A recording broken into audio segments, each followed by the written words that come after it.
پوچھا تھا کہ اللہ تبارک و تعالیٰ احساس اور جسم سے پاک و صاف ہے، تو پھر اس کی ناراضگی کے کیا مطلب ہے؟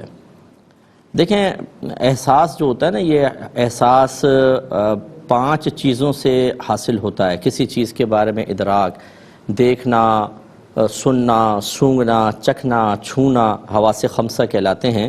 اللہ تعالیٰ ان عوارضات سے پاک و صاف ہے۔ وہ دیکھتا ہے لیکن آنکھ سے نہیں، وہ سنتا ہے لیکن کان سے نہیں، اور اسی طریقے سے دیگر معاملات ہوتے ہیں۔ اچھا، اب یہ جو ہے کہ اللہ تعالیٰ کی ناراضگی خوشی کا مطلب کیا ہے، جبکہ اس کا قلب نہیں ہے؟ انہوں نے جسم کا جو انکار کیا، اس کا مطلب یہ ہے کہ اس کا باقاعدہ اللہ تعالیٰ کا کوئی دل تو نہیں ہے کہ دل میں خوشی پیدا ہوئی، دل میں ناراضگی پیدا ہوئی۔ اس چیز کو اچھی طرح سمجھ لیں کہ جس طرح ہم لوگ ہوتے ہیں کہ کوئی چیز دیکھتے ہیں، اس کا اثر قبول کرتے ہیں، اور اس کے مطابق پھر ہمارا رویہ بدلتا ہے، ہمارے معاملات بدلتے ہیں۔ مثلا کوئی ہماری ناراضگی والا، ناپسندیدگی والا کام کرتا ہے تو دل اس سے ایک احساس قبول کرتا ہے اور ہم غصے کا اظہار کرتے ہیں۔ کسی کو دیکھتے ہیں رحم آتا ہے تو کچھ پیسے ویسے اس کو دے دیتے ہیں۔ کسی کو دیکھتے ہیں تو خوشی پیدا ہوتی ہے اور اس سے ہم اظہار خوشی کرتے ہیں، اس کو مبارکباد دیتے ہیں یا کچھ تحفہ وغیرہ دے دیتے ہیں۔ اللہ تعالیٰ اس سے پاک و صاف ہے۔ چنانچہ اللہ تبارک و تعالیٰ کے ناراض ہونے کا مطلب ہے اس کا ازلی فیصلہ ہے۔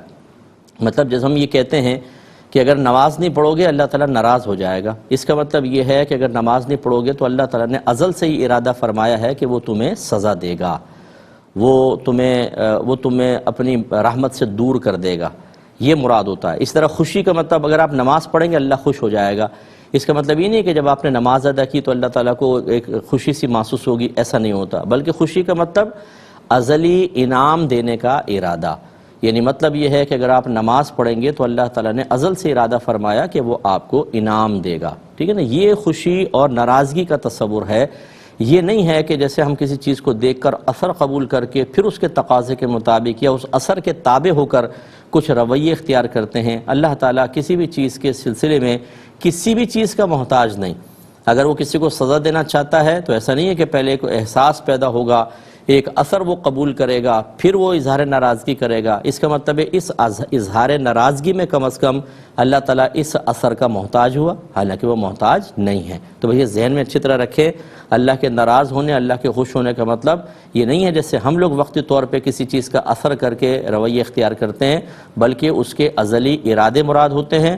ناراض ہونے کا مطلب جو اس نے ازل سے ارادہ کیا سزا دینے کا وہ، اور خوش ہونے کا مطلب جو اس نے انعام کا ارادہ کیا وہ مراد ہوتا ہے۔ یہ کہ کہتے ہیں کہ چلیں پہلے کال لیتے ہیں۔ السلام علیکم۔